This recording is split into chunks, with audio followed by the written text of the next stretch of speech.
है। अरे बात ना करो।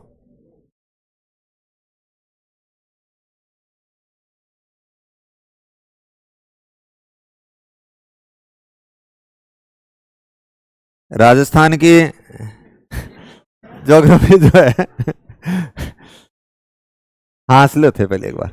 हाँ, सभी कंपटीशन के लिए राजस्थान के जो हैं उनमें महत्वपूर्ण रहेगी, चाहे वो स्कूल लेक्चरर का है, चाहे वो कॉलेज लेक्चरर का है, चाहे रीट का है, चाहे पटवारी का है, चाहे ग्राम सेवक है, चाहे जो भी ऑल ओवर जो परीक्षाएं हैं वहां सब के अंदर राजस्थान की ज्योग्राफी का पार्ट दिया हुआ है। और बहुत ही अच्छे से इसको हमें तैयार करना है। और मैंने पहले भी बात की थी कि इसके अंदर काफी अच्छे सवाल आते हैं, मतलब स्तरीय। पिछले कई सालों के अंदर आप देखते हो तो ज्योग्राफी का जो वेटेज है वो हर कंपटीशन के अंदर बढ़ा है, जहां पर है ज्योग्राफी का पार्ट है। कुछ कुछ एरिया तो ऐसे हैं जहां पे जीके का अगर पर्टिकुलर पार्ट है ना, तो उसमें भी लगभग एक चौथाई के आसपास तक मतलब ज्योग्राफी के हिस्से पूछ लिए जाते हैं। यहां पर अगर आप बात करते हो ना स्कूल लेक्चरर की अगर बात करें, तो स्कूल लेक्चरर के अंदर तो मैं ये कह सकता हूं कि भी अपने लगभग सेकंड पेपर के अंदर ज्योग्राफी का पार्ट आता ही आता है। तो करीबन आप ये मान के चलें कि 20 सवाल तो उसमें से होंगे, और करीबन 5-7 सवाल पहले पेपर के लिए होंगे। तो यानी आप यूं कह सकते हो 20 से 25 सवाल पूछे जाते हैं। कॉलेज लेक्चर के अंदर अगर आप बात करते हो तो वहां पर राजस्थान का एक बड़ा पार्ट है दे रखा है राजस्थान की ज्योग्राफी का। तो जिसमें अगर जैसे सेकंड पेपर की वहां पर अगर बात आती है, एक तो राजस्थान की ज्योग्राफी वैसे पेपर के अंदर दे रखी है, तो वहां पर वही 15-20 प्रश्न के आसपास वो आएंगे। और थर्ड पेपर कॉलेज लेक्चरर का जो दे रखा है उसमें करीबन आपको 10 के आसपास या 10 क्या 15-20 के आसपास सवाल वहां पर मिलते हैं आपको। तो कहने का मतलब ये हो गया। ऐसे ही बाकी जो कंपटीशन है उनके अंदर भी राजस्थान की ज्योग्राफी का एक महत्वपूर्ण पार्ट है। बहुत ही बारीकी के साथ में इन टॉपिकों को आपको पढ़ना है। और पढ़ने के लिए मैंने ये बताया कि जो आप नोट्स पढ़ रहे हो, इस नोट्स के साथ साथ में पुराने जो पेपर हैं उनको हमें एनालिसिस करके चलना है। और पुराने पेपर में केवल आपके संबंधित जैसे आप परीक्षा दे रहे हो, केवल स्कूल लेक्चरर का या कॉलेज लेक्चरर का या रीट का पटवारी का, केवल उन्हीं प्रश्नों को नहीं पढ़े। यानी जितने आपके सामने प्रश्न आ रहे हैं उस टॉपिक से संबंधित उन सारे के सारे प्रश्नों को आप पढ़ें। और लगभग मैं ये कह सकता हूं कि 70 से 80% या कई बार तो उससे ज्यादा, कई कई बार तो ऐसा होता है कि आप देखोगे कि अगर 50 प्रश्न अगर पूछे जा रहे हैं ना, तो 50 में से 45 प्रश्न तक आपको पुराने पेपरों के प्रश्न मिलते हैं, चाहे वो डायरेक्ट हो चाहे वो इनडायरेक्ट हो। और उसमें हम पिछड़ जाते हैं, कई बार पिछड़ इसलिए जाते हैं कि अगर आप मूल टेक्स्ट बुक पढ़ रहे हो तो मूल टेक्स्ट बुक पढ़ना एक अच्छी बात है, चाहे आप हरिमोहन सक्सेना की पढ़ें चाहे एच.एस. शर्मा की पढ़ें, वो एक बढ़िया बात है। लेकिन उसके साथ साथ में कुछ प्रश्न ऐसे हैं कि जो उन टेक्स्ट बुकों के अंदर नहीं होते हैं, लेकिन आयोग के द्वारा उन प्रश्नों को पूछा जाता है। तो वो प्रश्न आपको कहां से मिलेंगे? पुराने पेपरों से मिलेंगे। तो पुराने पेपर मार्केट के अंदर आपको खूब सारे मिल रहे हैं, उसमें कोई दो राय नहीं है। तो हर एक टॉपिक के अंदर मैंने बताया था कि आप अधिकतम 200 प्रश्न के आसपास होते हैं, कईयों के अंदर 50 हो सकते हैं, किसी में 100 हो सकते हैं। तो उन प्रश्नों को बड़े ही गहन आप पढ़ें और उसमें यह देखें कि किस किस टॉपिक में से कैसे कैसे प्रश्न पूछे जा रहे हैं। 5-6 पैटर्न के प्रश्न होते हैं, मतलब मोटा मोटी अगर आप देखोगे। एक तो सीधा प्रश्न ये हो गया भाई निम्नलिखित में से कौन सा सही है या कौन सा गलत है। दूसरा जो प्रश्न जो चलता है वो हमारा मैच करने वाला होता है, समझ गए, सुमेलित करने वाला। और तीसरा आप यूं कह सकते हो इस तरह का पैटर्न होता है, केवल एक ठीक है, एक दो ठीक है, एक दो तीन ठीक है, एक दो तीन चार ठीक है। चौथा जो एक नया पैटर्न एक तरह से आ रहा है वो आप यूं कह सकते हो कि ये पैटर्न लेटेस्ट है कि कितने कथन सत्य हैं। हमें सत्य या असत्य दोनों ही पूछे जाते हैं। मोटा मोटी बात यह होती है, कई बार संयोग ऐसा होता है कि हम असत्य को छांट रहे हैं, वो सत्य छंटवा रहा है, समझ गए ना। आपके सामने ऐसा भी होगा, निम्नलिखित में से कौन सा कथन सत्य नहीं है। सत्य नहीं है इसका मतलब असत्य की बात कर रहा है, असत्य नहीं है इसका मतलब सत्य की बात कर रहा है। आरोही क्रम में पूछे जाएंगे, अवरोही क्रम में पूछे जाएंगे। तो ये 6-7, एक तो आपको सबसे पहले जहां तक मैं एक बात बताऊं कि जितना आप पढ़ते हो ना उससे महत्वपूर्ण पेपर को हल करना भी होता है।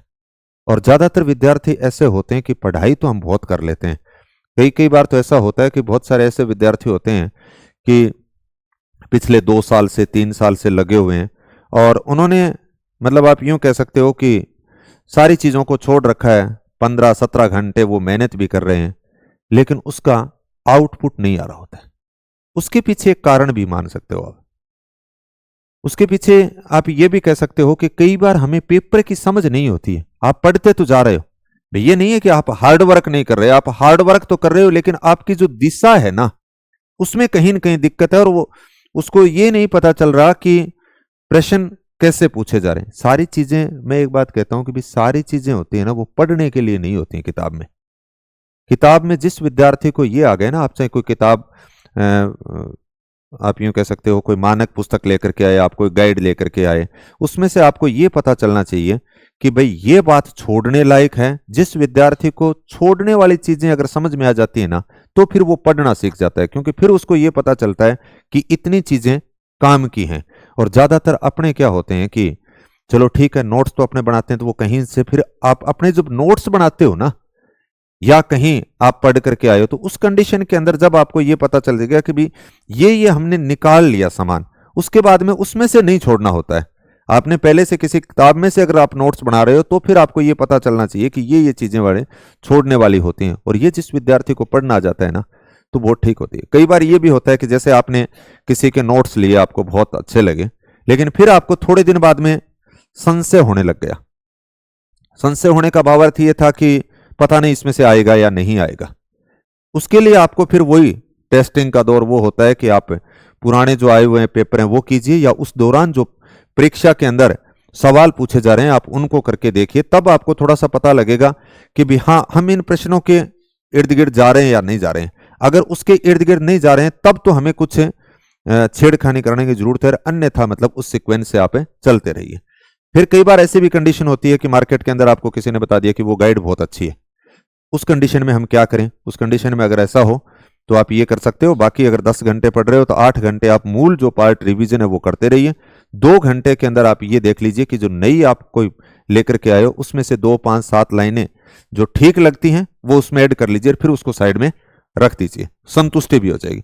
नहीं तो क्या होगा कि जैसे जैसे परीक्षाएं नजदीक आती जाती हैं, मार्केट के अंदर अलग अलग फ्रंट पेज आपको दिखते जाएंगे, और जितनी ज्यादा पाठ्य सामग्री आपको दिखेगी आप उतने ही ज्यादा भ्रमित होंगे।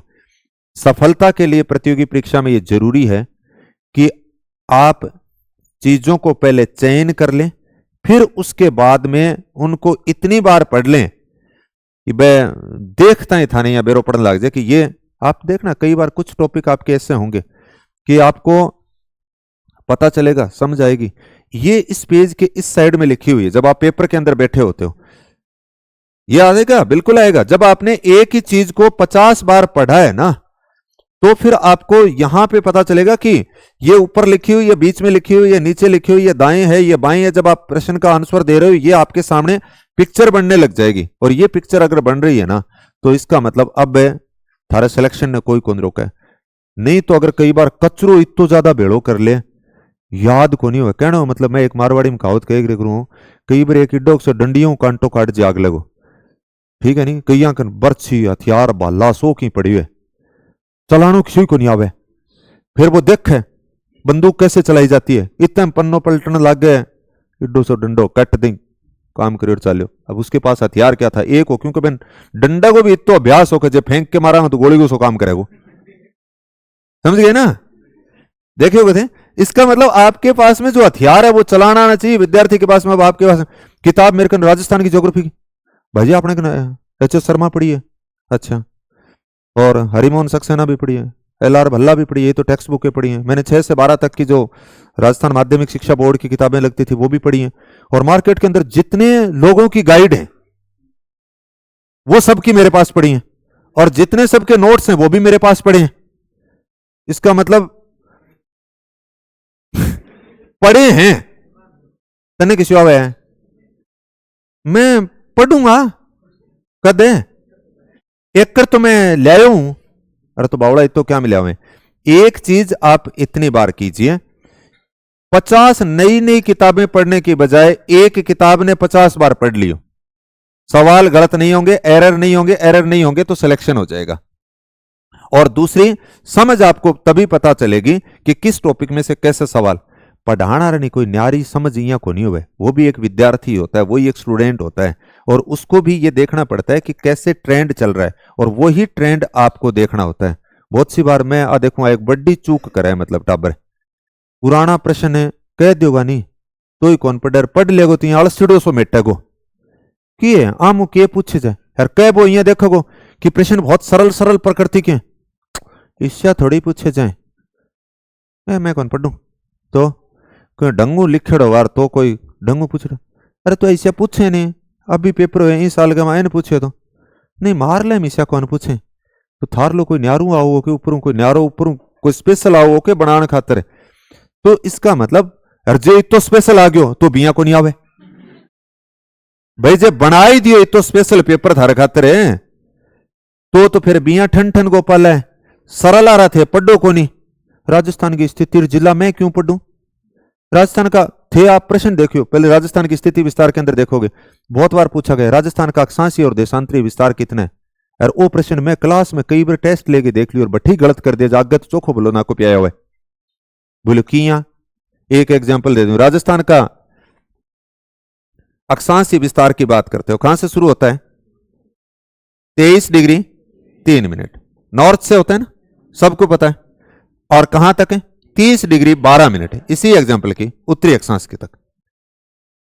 पेपर के अंदर उसने क्या लिखा बहुत ही साधारण सी बात की है, राजस्थान का अक्षांशीय विस्तार 23 डिग्री 3 मिनट दक्षिणी से 30 डिग्री 12 मिनट उत्तरी अक्षांश के मध्य स्थित है। दक्षिणी अक्षांश से 23 डिग्री 3 मिनट दक्षिणी अक्षांश से 30 डिग्री 12 मिनट उत्तरी अक्षांश के मध्य स्थित है। अगलो भाई बट ठीक करे वो तो कथन ठीक है और देखा क्यों मेरे दिमाग में एक ही जचड़ी है 23 3 30 12 23 3 30 12 आगे उत्तरी दक्षिणी तो पढ़ियो ही को नहीं, फिर जब पढ़ भी लियो तो बनिया लगे हाँ वो तो दक्षिण में ही राजस्थान का दक्षिणी हिस्सा तो है लेकिन गोलार्ध कौन सा है उत्तरी है, इसलिए एन लिखा है मतलब उत्तरी अक्षांश लिखा है 23 डिग्री 3 मिनट उत्तरी अक्षांश से 30 डिग्री 12 मिनट उत्तरी अक्षांश के बीच में होगा।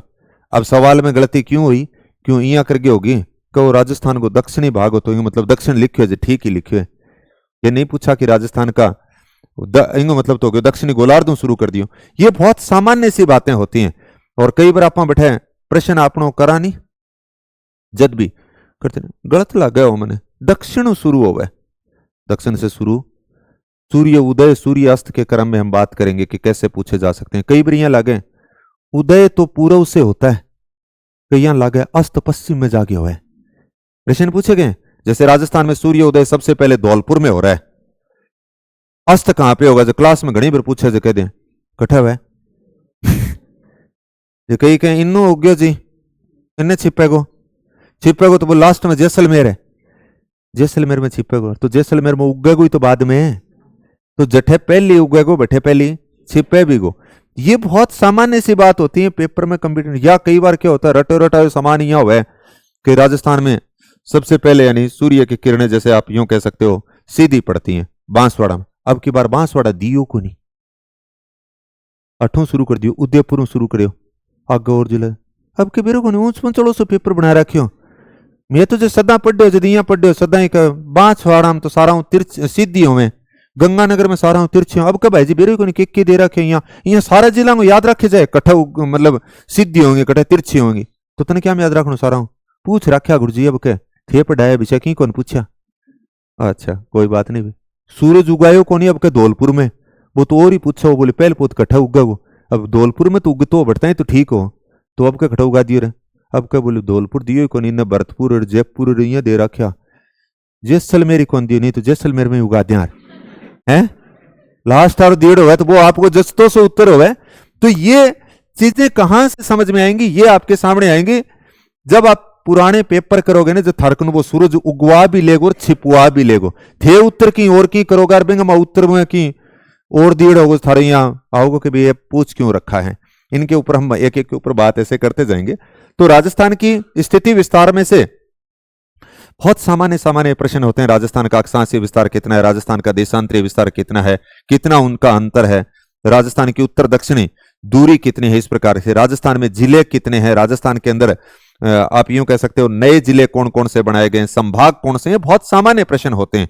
लेकिन हम जो जितने सामान्य प्रश्न होते हैं उनको हम इग्नोर कर देते हैं, और पेपर के अंदर जब हम असफल होते हैं ना, उसके पीछे मूल कारण सामान्य प्रश्नों की समझ गड़बड़ होना ही है। वह सामान्य प्रश्न जग दिन थारा ठीक होगा नहीं, 20 दिन भी कंपटीशन में थे पास होगा, मुश्किल वालों से ज्यादा फर्क है नहीं पड़ेगा। तो यहां पर राजस्थान की स्थिति और विस्तार से संबंधित हम ये देखते हैं कि 1 या 2 प्रश्न हमसे पूछे जाते हैं। ऐसे ही राजस्थान की भूगर्भिक संरचना, यानी राजस्थान में भूगर्भिक संरचना के अंदर इस प्रकार के सवाल होते हैं कि राजस्थान में किस भूगर्भिक काल की चट्टानें किस एरिया के अंदर पाई जाती हैं, ठीक है ना। तो वहां से कौन कौन से एरिया से संबंधित कैसे हैं उसके ऊपर हम बात करेंगे। तो 5-7 सवाल यहां से बनते हैं और बार बार रिपीट भी होते हैं। वो राजस्थान का भौतिक भूभाग है, बहुत महत्वपूर्ण पार्ट है। 1 से लेकर के 2, 3, 4 तक सवाल इस टॉपिक में से रहते हैं। और भौतिक भूभागों के अंदर आप देखोगे 4 भागों के अंदर मोटे तौर पे हम बांट करके देखेंगे, जिसमें हम मरुस्थलीय प्रदेश की बात करेंगे, अरावली की बात करेंगे, पूर्वी मैदान की बात करेंगे और दक्षिणी पूर्वी पठारी प्रदेश। इनकी विशेषताएं पूछेंगे, इनका क्राइटेरिया कहां से कहां तक है उसके ऊपर बात करेंगे। और अरावली से संबंधित मैंने बात की थी कि अरावली की चोटियों से संबंधित खास तौर से प्रश्न पूछे जाते हैं। और चोटियों में भी आजकल चोटी पूरी पूछे, पहले तो 3-4 चोटियों काम चलतो, मोटा मोटी पुरानी पेपर में तो एक गुरु शिखर ही काम चला दें, तो गुरु शिखर बाद में शेर काम चलन लग गयो। अब शेर ने छोड़ने लग गया, जरगा आने लग गई, ठीक है नहीं। फिर बाद में वहां के सोचो काने गुरु शिखर शेर जरगा तो सही आवे, बोले छोड़ो कोनी, काम की बात कोनी, ले के बैठा, क्योंकि बनाना पेपर बनाना सामने तो किताब होवे, कोई जोर को नहीं आवे। 5वीं 7वीं 10वीं 12वीं यहाँ दे, इनको आरोही क्रम में कीजिए अवरोही। कई बार तो वो यहाँ देखे हैं तो चोटी तो है कि मैं पढ़ी कोनी। फिर वो यहाँ भी बहुत सारी बार विद्यार्थी ऐसे पिछले जब 3 पेपरों के अंदर लगातार चोटी पूछने लग रही है, तो थे तो सोच लियो कि अब चोटी को आए तो गलत कौन करूं। लेकिन आप यहाँ चोटी छोड़ दिया, क्यों पकड़िया पीड़ हो है ऐ बात है नहीं, चोटी पकड़े पीड़ तो आप ही होगी, याद को नहीं होने लग रही है। ये कारण अरावली की 15-20 शुरुआत की जगह चोटी पकड़ के रखनी है, छोड़नी को नहीं है। हाँ सागर ठडीज बोकरी से छोड़ना ही को नहीं, जो चोटी तो आगे जितो के ऊंची पूछे नीची पूछे, मजाक कौन करूं, पूछे चोटी जो पूछे जो छोड़नी की है फिर हैं। कई तो आरोही क्रम में पूछेगा, अवरोही क्रम में पूछेगा किसे जिले की चोटी है, बा पूछ लेगा। यहाँ भी पूछेगा उत्तरी अरावली की, मध्य अरावली की, दक्षिणी अरावली की की चोटी है, तो थाना आप भी बतानी पड़ेगी। अरावली का दर्रा बहुत सोरा है, बे पूछे हैं, कई मेरे को पढ़े रहे हैं, तो बेरो है कि ताक सोरा है। राजस्थान की जलवायु घनी सौखी है, लेकिन जलवायु के अंदर हम जहां जाकर के छोड़ते हैं वहां से वो पेपर में प्रश्न पूछता है। सामान्य ज्योग्राफी वाले तो फिर भी पढ़ लेते हैं, जो सामान्य कंपटीशन वाले होते हैं ना, बन जा कोपेन और थॉर्नथवेट को नाम लेता है तापसी चढ़ जे, वो आए हुए बेरे को नहीं के लिख रखे यहाँ लिख रहा गुरु जी, वो पूछो रे अब को तो AW दे रखियो पीरू को नहीं, मतलब ये शेष अक्सर मैंने तो यहाँ कोठा पड़े न उसन कट्टी बंदे फिर के था के कहो यहाँ पोनी એટલે थॉर्नथवेट और पढ़ो मैं बेम कहे ओ आयो अब कहे EAD राजस्थान इससे पहले तो को नहीं आंता, मेरे तो नोट्स आमी को नहीं, तो तेला नोट्स को या तो हाथ को नहीं, ब्रह्मा जी का लिखे हैं जब बैठू बामू या सी के हैं, ऐसा तो कोई जरूरी नहीं है। क्यों कहते हैं बैठे जाके छोड़ दियो, मैं जठे जठे जाके छोड़ दिया नहीं गुरु जी नहीं, बैठे बैठे भौतिक भूभाग अगर मैं तो अरावली की चोटी छोड़ी, बे बने पूछ ली, तो बे तो ओराम पूछ रहा कि तू पढ़ लिया नहीं, मैं सोचो अब के मार ले के पूछे। अच्छा कोपेन थॉर्नथवेट में बाकी तो जलवायु सारी पढ़े हो, कद गर्मी ज्यादा हो कद सर्दी ज्यादा हो, कट्ठे बारिश कम हो कट्ठे ज्यादा हो, तो मैंने यहाँ लागो कोपेन थॉर्नथवेट में के पूछे, तो फिर मैंने यहाँ ए आ पढ़ू नहीं, मन जुआड़ा सा हमें चश्मा लगा ले भाई जुआड़ा हमें, तो वो तो पूछे। मैं थाने बताया महिला सुपरवाइजर का एक पेपर के मां 4 सवाल दे रखा कोपेन थॉर्नथवेट का, जब कहिएगा जुआड़ा आ गया, क्योंकि बैठे वो ये सोचे जलवायु और पाठ हूं तो कोई प्रश्न नहीं सावड़ा होगो बंगी पडड़ी। यहाँ राजस्थान में औसत वर्षा होती है, राजस्थान में सबसे ज्यादा वर्षा कहाँ होती है, सबसे कम वर्षा कहाँ होती है, हैं? अरावली की खाड़ी कहाँ करती है, बंगाल की खाड़ी से कहाँ होती है, या राजस्थान में कम वर्षा क्यों होती है। पश्चिमी विक्षोभ पढ़ के गयो मोटा मोटी, पूछो को नहीं बामुखी, कोपेन थॉर्नथवेट देगे छोड़ दियो। ये सामान्य कंपटीशन की बात कर रहा हूं, सब्जेक्ट वाले हैं उनसे तो पूछे जाते हैं, तो फिर और मुश्किल नहीं है क्योंकि वो आगे सारे को नहीं भिड़ियो, ये कारण है वही बठू ही पूछ लियो, जठों बन छोड़ दियो, तो बन आपको ही छोड़ दियो, बाकी पेपर में पूछें। नेक्स्ट में जाएंगे तो राजस्थान की मृदा, राजस्थान की मृदा का निर्माण कैसे होता है, या मृदा के अंदर प्रमुख कौन कौन से भागों के अंदर, तो परंपरागत जो वर्गीकरण हमारा जो चलता था, जिसके अंदर आप जलोढ़ मिट्टी की बात करते हो, आपने देख लिया कि मरुस्थलीय मिट्टी की बात करेंगे, काली मिट्टी की बात करेंगे, लाल मिट्टी की बात करेंगे। मिट्टियों से संबंधित जो सामान्य क्लासिफिकेशन था उसमें सिर्फ यह आता था कि कौन सी मिट्टी किस एरिया में पाई जाती है, और दूसरा प्रश्न हमारे सामने यह होता था कि उसकी विशेषताएं क्या होती हैं, या उसके अंदर कौन से खनिजों की अधिकता पाई जाती है, ये या उसका निर्माण कैसे हुआ। 4 प्रकार के ये प्रश्न बनते थे। अब आजकल के पिछले 2-3-4 साल का पेपर देखोगा तो राजस्थान में नवीन मृदा वर्गीकरण, जिसमें आप इंसेप्टिसोल की बात करेंगे, एंटीसोल की बात करेंगे, वर्टिसोल की बात करेंगे, ठीक है ना, जो अमेरिकन आधार पे यानी जो नवीन क्लासिफिकेशन दिया गया राजस्थान की मृदाओं को 5 भागों के अंदर, उनसे संबंधित बार बार प्रश्न। अब पिछले 2 साल के पेपर में देखोगा नहीं, पहले तो वह 5 मोटलती पूछता, अब बंग छोटा छोटा बच्चिया सो रहे हैं और पूछने लग गया। हां, उपमृदा समझ गया नहीं, मूल मृदा तो थी लेकिन उसके साथ में कौन से हैं, उनसे संबंधित भी सवाल पूछने लगे। कई तो यहां समझ में को नहीं, वो प्रश्न है क्या गो, इसो तो मिट्टी में हो ही को नहीं, वही गुरुजी अब कबेर को नहीं, वो पूछो तो बान वो ही है जो को कठी सब्जेक्ट ने पूछ रखो, वो चक्के बांग धरती हो। आप बता दे, हाँ फरडा भर क्यों बैठा, क्यों 3 एक से आ गया दरेड़ा सवाल। हाँ बैठा मुंह लगे, बोलते ड्राओ हो कि पढ़ाओ, मैं ड्राऊं को नहीं, मैं सचेत करूं था ने पढ़ लियो, मतलब भी लेवल हूं, हाँ चाहे गुदरा बैठा बैठा पढ़ लियो, कोई बात को नहीं। हाँ नींद आसी, नींद आवे को नहीं, सो पेपर दे दीड़ो हो तो पड़ोसी उड़ जा नींद क्या ही बात करें, है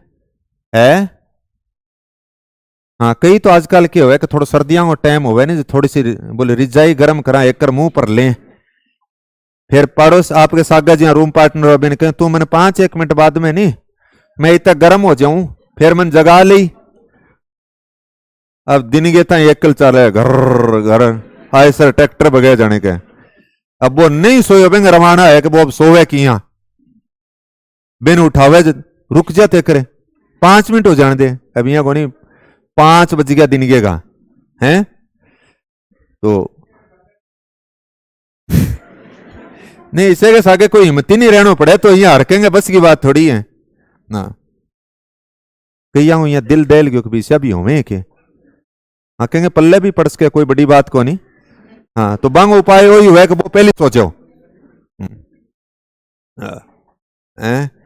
तो कई यहाँ समझ में भी कौन आई, नए भी आनी चाहिए, क्योंकि सारी समझ में आया फिर काम की बात भी कौन है।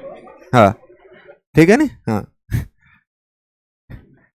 कई मेरे मुंह का नहीं देखे, मुंह का नहीं देखता रहियो। हाँ तो राजस्थान की मृदा से संबंधित जब हम देखेंगे तो वहां पर आप देखोगे कि एक तो ये महत्वपूर्ण पार्ट है जो नवीन वर्गीकरण की बात की गई। इसी प्रकार से दूसरा जो पार्ट आप देखते हो ना कि जहां पे राजस्थान का जो कृषि विभाग है उसने 14 आधार पे यानी 14 भागों के अंदर मृदाओं को बांटा गया, तो उसमें से कुछ 4-5 महत्वपूर्ण हैं जिनको बार बार वो पूछ रहे हैं कि ये मिट्टी कहां पे पाई जाती है।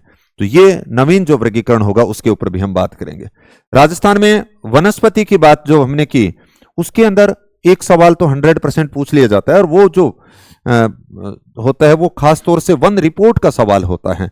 और वन रिपोर्ट के अंदर आप देखोगे कि 2 प्रकार की वन रिपोर्ट पढ़नी होती है, जिसमें एक तो भारतीय वन सर्वेक्षण संस्थान जो देहरादून के द्वारा हर 2 साल के बाद में जारी होती है वो, और एक राजस्थान का जो वन विभाग है उसके द्वारा वन से संबंधित जो डाटा प्रकाशित किए जाते हैं उनमें।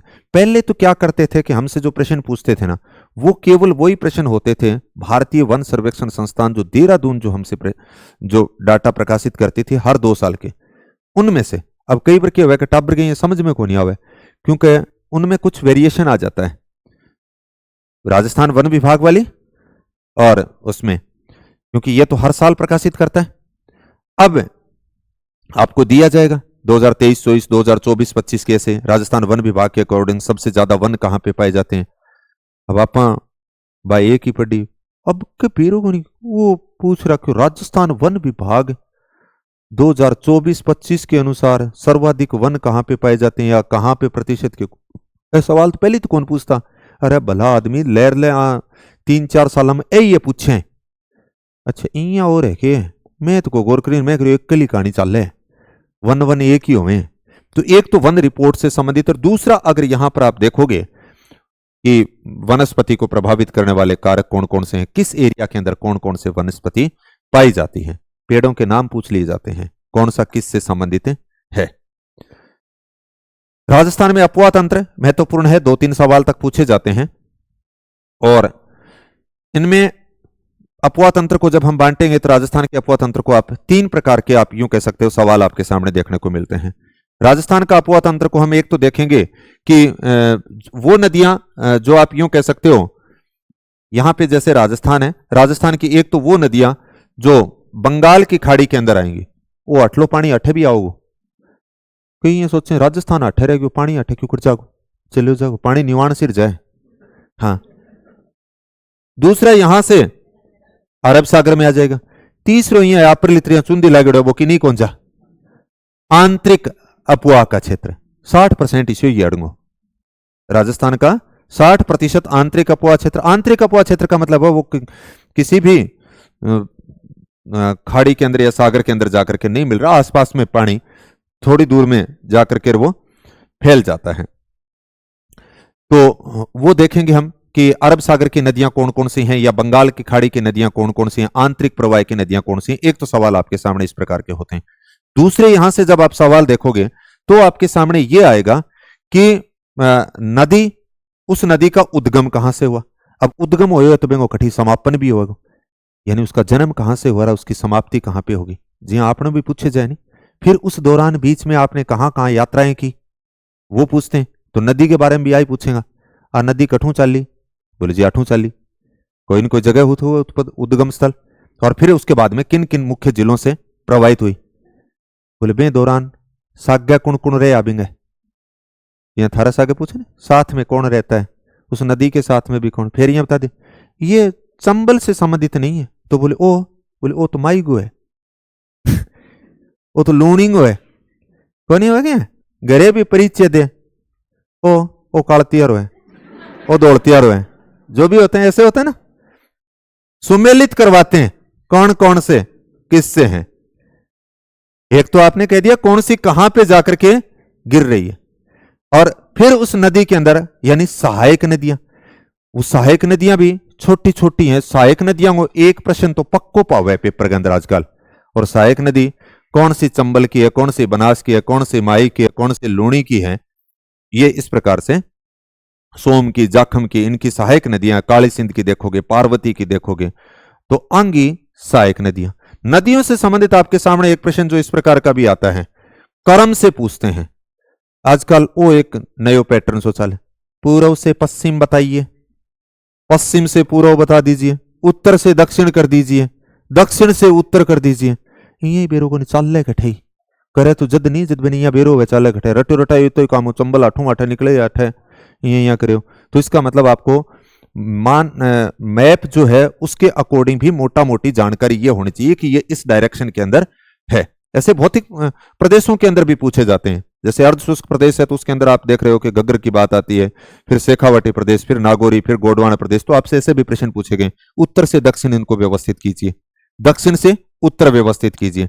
तो ऐसे ही नदियों के संदर्भ में यानी आप कह सकते हो पूर्व, पश्चिम, उत्तर, दक्षिण, ये सारी समझ डेवलप करनी है। मतलब केवल ये नहीं है कि सिर्फ आपने कुछ चीजें देख ली, कुछ डाटा देख लिए। हो सकता है सीधा अगर पूछे तो अच्छी बात होती है, लेकिन अगर इनको इस प्रकार से सीक्वेंस में अगर करवाए तो भी हम कर सकें। नदियों को लंबाई के क्रम में पूछ सकता है, जल प्रवाह के क्रम में पूछ सकता है, ऐसा आएगा। अगला राजस्थान में सिंचाई परियोजना। राजस्थान में सिंचाई परियोजना के अंदर यानी बड़ी बड़ी जो सिंचाई परियोजना है उनके संबंध में हम बात करेंगे। चंबल की बात करेंगे, आईजीएनपी की बात करेंगे, गंग नहर की बात करेंगे, समझ गए ना, भाखड़ा नांगल जो है उसकी बात करेंगे। ये कुछ प्रमुख सिंचाई परियोजना होंगी। फिर उसके बाद में छोटी छोटी सिंचाई परियोजना। छोटी छोटी सिंचाई परियोजना का मतलब हो गया कि वो किस जिले से संबंधित है, ऐसा प्रश्न यहां से पूछा जाता है। उसके बाद में इस टॉपिक का जो सबसे महत्वपूर्ण एक तरह से पार्ट जो रहेगा, नवीन जो योजनाएं होती हैं, जो समसामयिकी के अंदर आप पढ़ते हो, नवीन योजना से संबंधित बहुत बार प्रश्न पूछ लिया जाता है, जो आप आर्थिक समीक्षा के अंदर पढ़ेंगे या पूमल क्रॉनिकल जो भी आप, या और कोई आपके सामने जो करंट की मैगजीन जो आप काम में ले रहे हो, उसमें इस वर्ष के दौरान जो नए प्रोजेक्ट जो आए हैं, उन प्रोजेक्ट से संबंधित प्रश्न पूछे जाने की पूरी पूरी संभावनाएं रहती है। उस प्रोजेक्ट से संबंधित कई बार तो इतने तक हो सकता है कि उससे कितने एरिया पे सिंचाई होती है, वो किस जिले से संबंधित है, ऐसा प्रश्न आपको, या उसको पानी कहां से मिल रहा है, या कुछ प्रोजेक्ट ऐसे होते हैं कि जो बहुत ही विवादों के अंदर भी घिरे रहते हैं, तो उनसे संबंधित भी सवाल पूछ लिए जाते हैं। राजस्थान में कृषि की बात आती है, हमारा तो मूल व्यवसाय पेशा भी यही है, खेती। खेती से संबंधित हमारे सामने जो प्रश्न आएंगे वो इस प्रकार से, खासतौर से कि बहुत सी बार तो प्रश्न ही पूछ ले रहे, राजस्थान में खरीफ की फसल कौन सी है, रबी की फसल कौन सी है, जायद की फसल कौन सी है। और आजकल गणखरा सा टाबर जका बाजार गए मारे नहीं, वे तो जे सरस्यों खड़ी हो तो यहाँ पूछे ओ के है, ठीक है, चने का नहीं पता। अब ने ये पता मूंगफली किस सीजन में होती है, अब घणो ही बन तो की कौन पूछो प्रश्न के मां, वो तो कह रहे हैं मूंगफली, या आपको दे दिया सरसों, चना, बाजरा, अब वो आपसे छंटवा रहा है निम्नलिखित में से रबी की कौन सी है, खरीफ की कौन सी है। मैं क्लास में दे दे के देख रहे हैं घनी बार टाबर, और क्योंकि मैं टाबर ने भी दोस्त को ने वो कभी खेत गमा भी कौन गेड़ो, तो बां खातर तो वही होगा, बांध रटनी पड़ेगी। बाकी जगह खेत गमा पसीनो आड़ो ने बांध रबी खरीब चमके बे रबी बोल ना ना ना रबी ना पूछो क्या, मैं बेहू ही मारेड़ो पड़े हूं, क्योंकि बन रठ में पाड़म पानी लगा लगा के परेशान हो रही है, गर्मियां में आई तो भाई हालत में गर्मियां हो रही है। बोलो खरीब रबी को तो मैंने की पूछ लियो, बाऊ मैंने चिप खान पड़ रही है जदी मैं तो पढ़ू के। दूसरा आंग सा गए आ कंडीशन आवे, बाजरा, बाजरा कब होता है, कहीं आती है बाजरो सर्दियां में खावा, मतलब सर्दियां में होवे, और तो सर्दियां में तो खाओ थे, वो बोयो तो गर्मियां में होनी। अच्छा इया भी होवे के तो है यहां से कोनी के, हाँ बहुत सारे आंगा तो दिक्कत है, कोनी है, पूछ लियो निकिता बेरो है क्या, हैं रहने दे कौन पूछा, और बेरो है तो सारों अच्छी बात है निकिता वर्गी बोली बैठी है सी, कोई बात को नहीं, ये नहीं।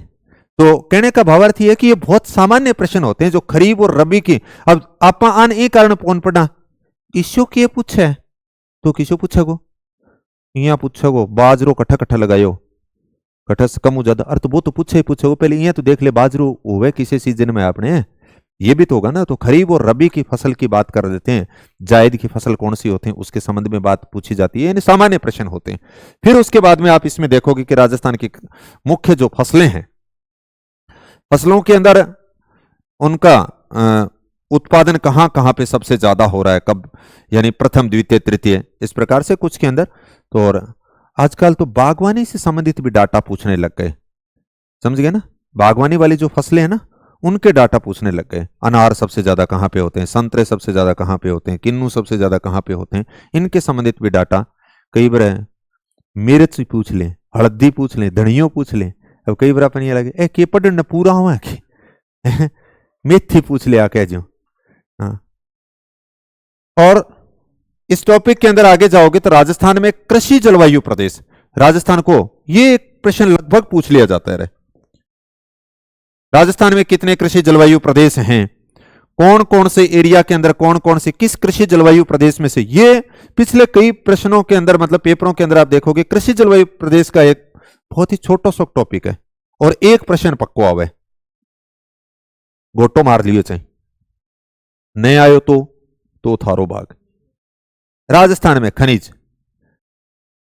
राजस्थान को खनिजों का अजायब घर कहते हैं, अजायब है तो इसका मतलब अजायब है।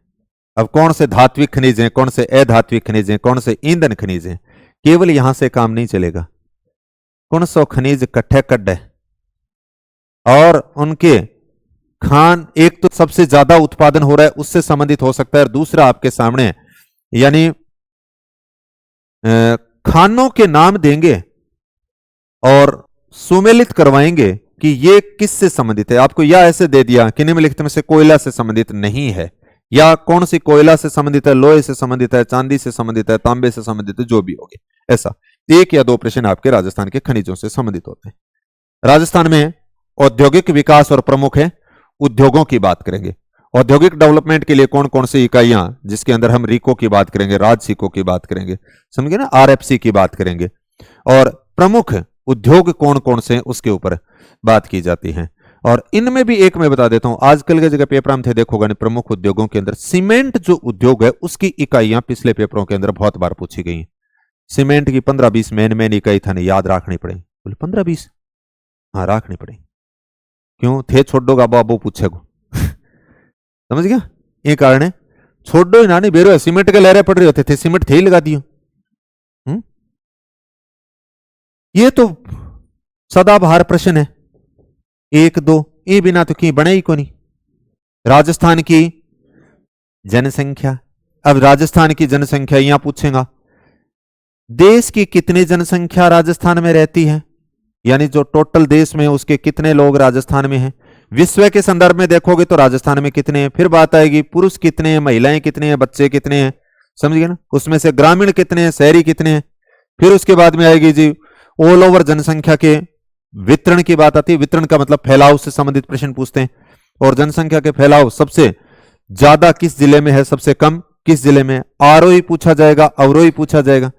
ऐसे ही जनसंख्या वृद्धि की बात आती है, जनसंख्या वृद्धि किसे कहते हैं, राजस्थान के कौन से ऐसे जिले हैं जिसमें जनसंख्या वृद्धि दर ज्यादा रही है, कौन से ऐसे हैं जिनमें जनसंख्या वृद्धि दर कम रही है, ज्यादा रही है तो क्यों रही है, कम रही है तो क्यों रही है, यह भी पूछा जाएगा। ऑल ओवर राजस्थान के किस दशक के अंदर या किस गणना के समय सर्वाधिक वृद्धि रही थी, मैंने पहले भी बताया था, जब भारत के अंदर सबसे ज्यादा वृद्धि कब रही थी, 1961 से 71 के बीच में रही।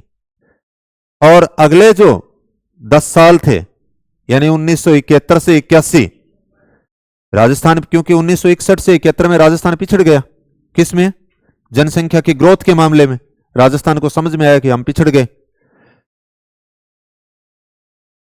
तो हमारे पूर्वज थे, उन्होंने फिर इस चीज को ध्यान में रखा, और अगला जब 1971 से 1981 यानी 1981 के अंदर राजस्थान को पीक पॉइंट के ऊपर जो ले जाना था वो लेकर के चले गए। हाईएस्ट ग्रोथ जो राजस्थान की एक तरह से जनसंख्या वृद्धि की आप देखेंगे क्यों थी, क्योंकि मैंने बताया था कि जनसंख्या वृद्धि, जनसंख्या विस्फोट का काल रहा था जब भारत के संदर्भ में आप देखते हो 1951 से लेकर के 1981 वाला जो समय था, उस समय 2-3 कारण रहे थे। देश आजाद हो गया, लोगों को आजादी का जश्न मनाना था। दूसरी उधर से हरित क्रांति आ गई, हरित क्रांति मतलब खाद्यान्न आपके लिए, भरपेट भोजन किया, अगला काम किया, भूखे पेट भजन नहीं हो रहे थे, अब इसका मतलब पेट भर गया, खाद्यान्न आपूर्ति हो गई आपके पास में। अब नेक्स्ट बात आई कि छोटी मोटी बीमारी सेमारी हो तो बीमारी सेमारी तो डॉक्टर तैयार बैठा, इसका मतलब महामारी वगैरह थी उनको उन्होंने रोक दिया। और यह था कि रोकने वाला काम तो जो मृत्यु दर थी उसको कम करने में योगदान डॉक्टर भूमिका निभा रहे थे, लेकिन दूसरी ओर जन्म दर बढ़ाने वाले लोग आजादी मना रहे थे। तो एक विस्फोट की स्थिति आ गई थी मतलब, और देश के सामने डरावनी सी तस्वीर पेश होने लग गई जब 1981 आते आते 1981 मतलब 71 तक आपने देखा देश की हाईएस्ट पीक पे चले गए थे, 1981 में राजस्थान चले गए बेंग, बाद में फिर जनसंख्या जो पॉलिसी थी, जो नीतियां थी वो लागू की गई बेंग, परिणाम आज थे देखने लग रहे। अब एक एक दो पर जाके की ठीक है, क्योंकि नहीं तो पहले तो ये था एक को के नीचे के उगाड़े कद फूट जा, और तब फूटती भी ज्यादा थी, ये भी है शुरुआत में थे यहाँ देखो कि 10-10 13 5-5 फूट जाती, ऐसी स्थिति थी। तो मेडिकल फैसिलिटी यानी जैसे जैसे बढ़ती गई तो उस दौरान हमने देखा कि क्या क्या सुधार हुए वो देखेंगे। जनसंख्या के अंदर आप ये भी देखोगे कि वृद्धि की बात कर लेंगे, वितरण की बात कर लेंगे, या फिर आप घनत्व की बात करेंगे। घनत्व का मतलब होता है कि प्रति इकाई क्षेत्र के अंदर कितने लोग रह रहे हैं, किस एरिया के अंदर ज्यादा है, किस एरिया के अंदर कम है, उससे संबंधित हम बातें करेंगे। और यहां पे फिर उसके बाद में लिंगानुपात, साक्षरता, उनसे संबंधित भी बात करेंगे। अरे छोड़ देंगे तने, क्या हम तावड़ करें, 5 मिनट लगे। हाँ, तो ये जनसंख्या के घनत्व से संबंधित। फिर यहां से जो महत्वपूर्ण आजकल प्रश्न पूछ ले जाते हैं, लिंगानुपात की बात कर लेते हैं। लिंगानुपात में सबसे ज्यादा कहां पे है, सबसे कम कहां पे है, वो ऐसा होगा। या फिर SC ST से संबंधित कितने हैं, मतलब अनुसूचित जाति कितनी है, अनुसूचित जनजाति कितनी है, अनुसूचित जाति सबसे ज्यादा कहां पे है, कम कहां पे है, उनकी साक्षरता कितनी है, उनके लिंगानुपात कितने हैं, इस प्रकार के प्रश्न यहां से महत्वपूर्ण आजकल पूछे जाते हैं। और लास्ट में इसमें जो टॉपिक जिसके ऊपर हम बात करेंगे राजस्थान में, मरुस्थलीकरण। मरुस्थलीकरण यानी मरुस्थल का जो विस्तार हो रहा है उसका, राजस्थान में अकाल और सूखे की बात करेंगे, कहां कहां पे, उसके लिए कौन कौन से प्रोग्राम चलाए जा रहे हैं, उसके ऊपर बात करेंगे। तो ये कुछ सामान्य बिंदु हैं जिसके ऊपर हम चर्चा करेंगे। मोटा मोटी इतनी ही है, समरी सी थाने बता दी, इतनी याद रह जाएगी। इतने में राजस्थान की भूगोल पूरी है। कुछ जगह पे 2-3 टॉपिक और लगते हैं जिसके अंदर आप राजस्थान के अंदर पशुपालन की बात कर सकते हो, एक परिवहन की बात कर सकते हो, पर्यटन की बात कर सकते हो, बाकी सारे पूरे हैं। धन्यवाद।